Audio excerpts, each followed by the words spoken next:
भक्ति का मतलब है हर इंद्रियों से जब उसको भजा जाए।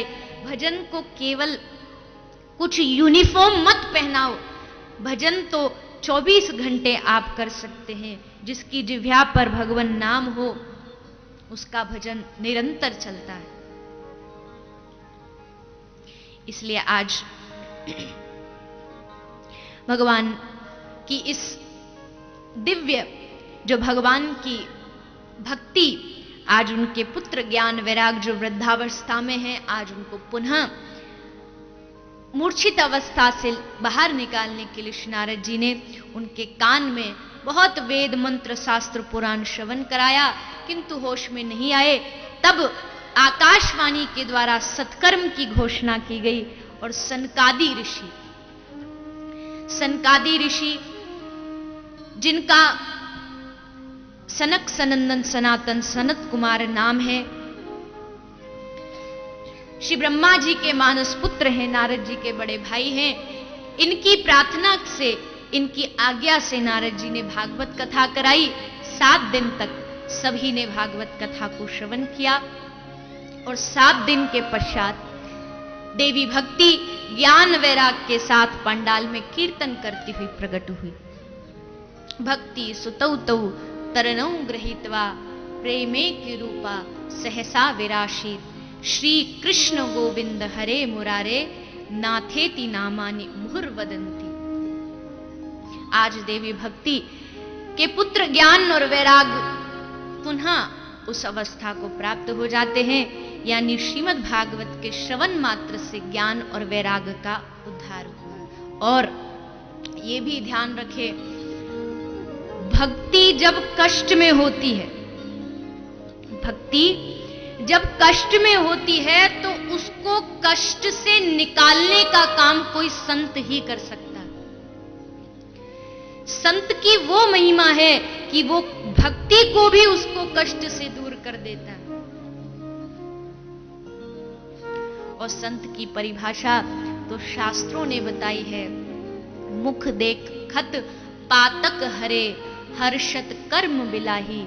संत की पहचान है कि जिसको देखते ही आपके चेहरे पर प्रसन्नता आ जाए, सारे पाप नष्ट हो जाएं, आपका रोम रोम खिल उठे, वही संत है। स्वयं समुत्तीर्य सुदुस्तरम द्युमन भवार्णवम भीम मधभ्र सोहृदम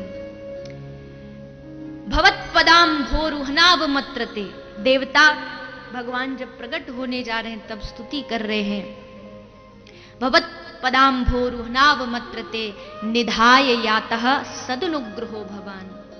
संत तो वो महापुरुष हैं, देवता कह रहे हैं आपके भक्त जन प्रभु अधभ्र बहुत ज्यादा सौहृदा यानी परोपकारी होते हैं। वो संत खुद तो जाते हैं लेकिन सबके लिए एक यातः एक नाव बना के फिर जाते हैं। नाव कौन सी है? भवत पदाम भोरुहनाव मत्रते, आपके चरण रूपी नौका को सबको प्रदान करके फिर यातः फिर जाते हैं। सदनुग्रहो भवान, ऐसे संतों पर कृपा करने के लिए ही हे प्रभु आप अवतार लेते हो। संतों की महिमा बड़ी अद्भुत है। जो उदार हो वही संत है, जिसको प्राणी मात्र पर दया हो उसी का नाम संत है। श्री रामानुजाचार्य जी को उदार कहा गया। क्यों उदार कहा गया? ये अपने गुरुजी के पास गए दीक्षा प्राप्त करने के लिए। गुरुजी ने कान में मंत्र दिया, लेकिन मंत्र देके कहा, ये नियम है सबके साथ ही ये होता है कि ये जो मंत्र है आप इसको किसी को बताना नहीं कि गुरुजी ने ये मंत्र दिया है, नहीं तो आपको नरक की प्राप्ति होगी। उन्होंने पूछा, गुरुजी बस आप ये बता दीजिए इस नाम को जो भी जाप करता है उसका उद्धार होगा कि नहीं? गुरुजी ने कहा बिल्कुल होगा, जो भी इसका जाप करेगा सबका उद्धार होगा। तो जैसे इन्होंने सुना ये छत पर चढ़ गए, तन सैया मन ध्यान में बानी नाम सिर भार, ऊंची चढ़ी मंत्र दियो ताते नाम उदार। ऊपर चढ़ के छत पर सबको चिल्ला चिल्ला के बोल रहे, भैया ये मंत्र ले जाओ, सब इसका जाप करो, ये मंत्र ले जाओ, सब इसका जाप करो। तो 2-4 गुरु भाई थे, थोड़ा जलने वाले हर जगह ही होते हैं, एक आध तो ऐसे होते ही हैं। गुरुजी से उसकी शिकायत करें, उसकी शिकायत करें, गुरुजी वो आपका चेला ऐसा है, वो ऐसा है। आपको पता नहीं, गुरुजी की बड़ी टांग खींचती है,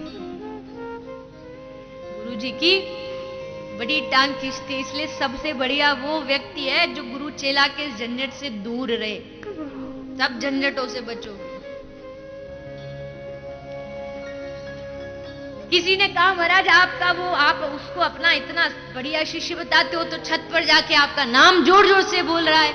गुरुजी ने बुलाया, बेटा इधर आओ, तुमको कहा था कि तुम मंत्र मत बताना सबको, क्यों बताए? कहा था ना नरक का वास मिलेगा।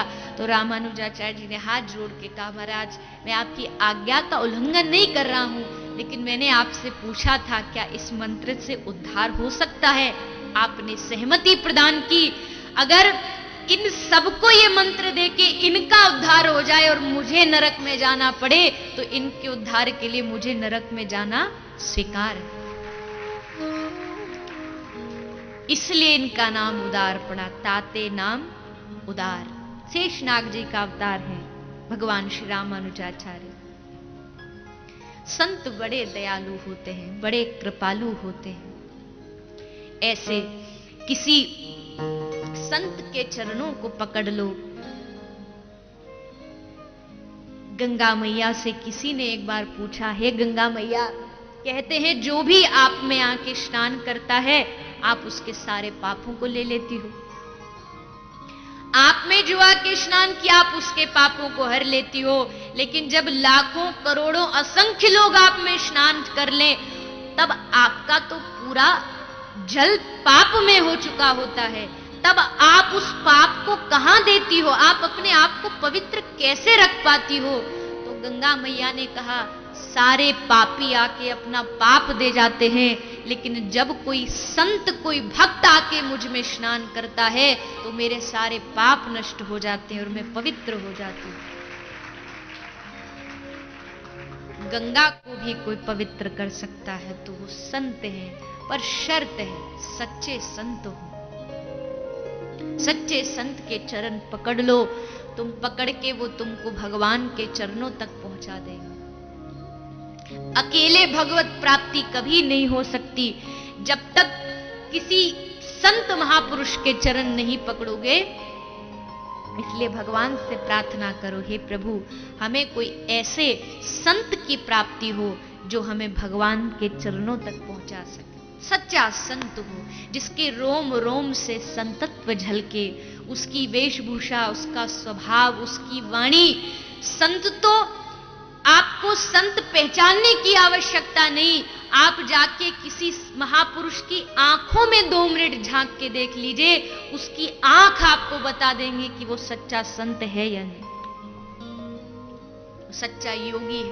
भजन बताने से नहीं पता चलता कि तुम कितना भजन करते हो, तुम्हारा चेहरा, तुम्हारा व्यवहार बताता है कि तुम्हारा कितना भजन, तुम्हारी वाणी बताती है। इसलिए आज श्री नारद जी ने भक्ति के इस दुख को दूर किया।